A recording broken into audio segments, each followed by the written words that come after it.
You don't need no 26-year-old girl. You don't need no 36-year-old girl. I do. This is your auntie talking to you. Take your old ass and get you an old bitch out there that can love you old. I didn't want to get with a white woman because I was scared she might have me running down the street like Jonathan There Majors. you go. Come on, Katt. Not because I didn't like white women. I think white women are as great as any other women. But I'm not gonna act like I'm not scared of them. It's Katt, because he told me. He said they're gonna come for you.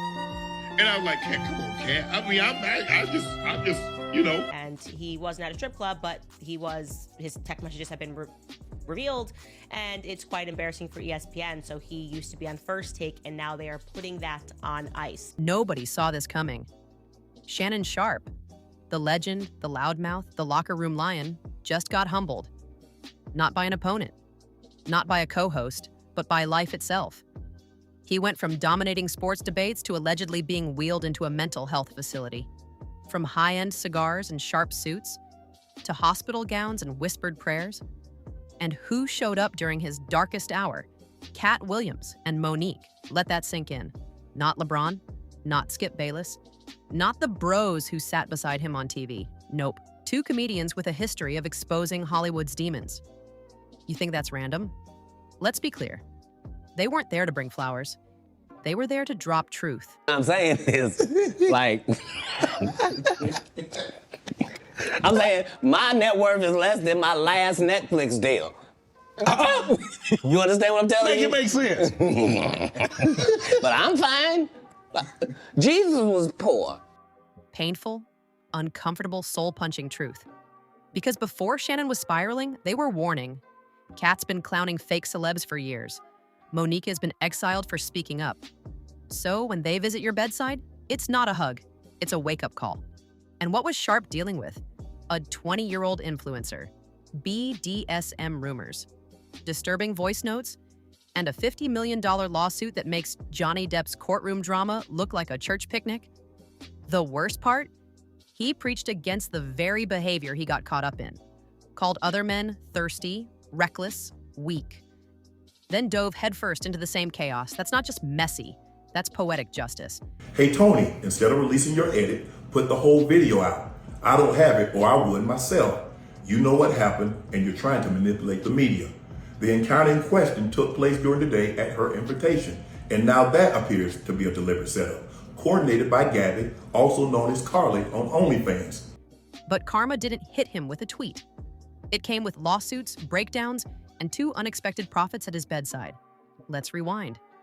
Shannon Sharpe was allegedly admitted for a mental breakdown.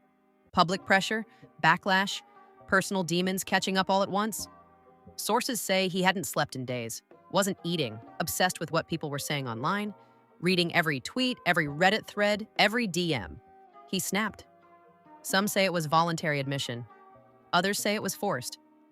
Either way, the man who once screamed over Skip Bayless is now locked behind hospital doors, away from the world he once ruled. And then it happened. Let's talk about the visit. Not a FaceTime, not a DM, an in-person visit to a locked mental health facility.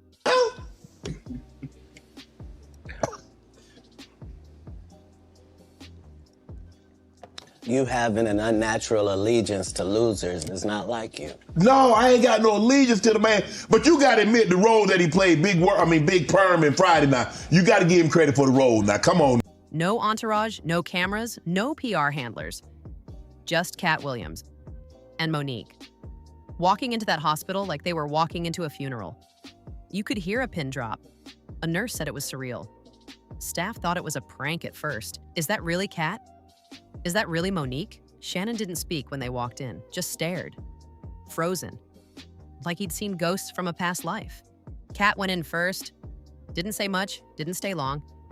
One nurse said he leaned over and whispered, "This ain't rock bottom. This is the receipt." Then he left, sunglasses on, no words to anyone. But Monique, she stayed. Almost an hour. The door stayed closed. No cameras, no recordings.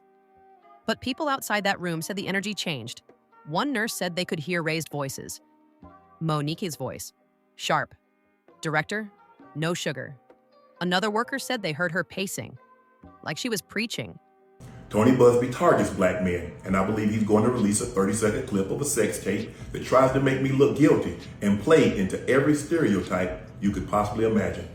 That video should actually be 10 minutes or so. Like she was scolding. Like she was breaking a spell. When the door finally opened, she didn't look back. Didn't smile. Didn't speak to anyone.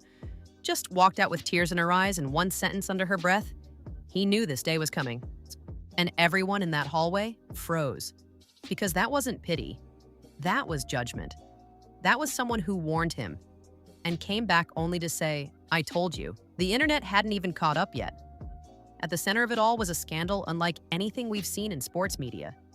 It started when photos leaked of Shannon with a young white woman, allegedly just 20 years old. An Instagram model, flirty captions, suspicious audio, and the internet, it exploded. People weren't just surprised, they were furious. The age gap, the racial dynamic, the leaked audio hinting at control, dominance, and dark power plays. To my family, friends, supporters, and colleagues, I want to speak to you directly and from the heart. This is a shakedown. I'm going to be open, transparent, and defend myself because this isn't right. This is all being orchestrated by Tony Busby, who has targeted Jay-Z. It was too much. And here's the kicker. Shannon built his brand calling other men out. He roasted Leonardo DiCaprio for dating young girls, mocked sugar daddy culture, called it sad, weak, creepy. Now here he was and living it.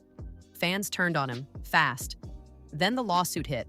A woman going by Jane Doe filed for $50 million. Her claims? Abuse, emotional manipulation, assault. She said the relationship wasn't just inappropriate, it was damaging. And who was representing her? Tony Busby, the same legal pit bull who helped take down Deshaun Watson. This wasn't gossip anymore, it was war. Sharpe's lawyers clapped back, said it was a shakedown, a cash grab.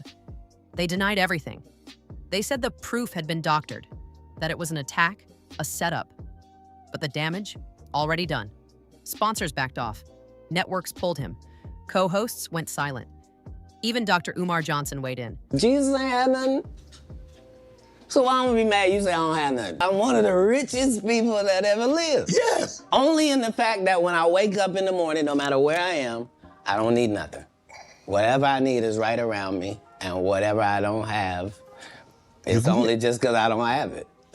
Shannon is a brother in pain, but when you lie down with dogs, don't be shocked when you wake up with fleas. He didn't hold back. Clowned Sharpe for his dating choices. Called out his fake pro-black image. Laughed at the fall. And the internet fed on it. Because that's what we do. We build them up, then tear them down. The fall is the part we love most. And this fall was spectacular. At the same time, a darker conversation started to emerge. People began asking, what does fame actually do to someone like Shannon Sharpe? He was the alpha, the warrior. The man who never lost, but behind the scenes, broken, alone, paranoid. Sources say he thought his phones were tapped, that people were being paid to sabotage him, that the industry had turned on him. And maybe he wasn't wrong.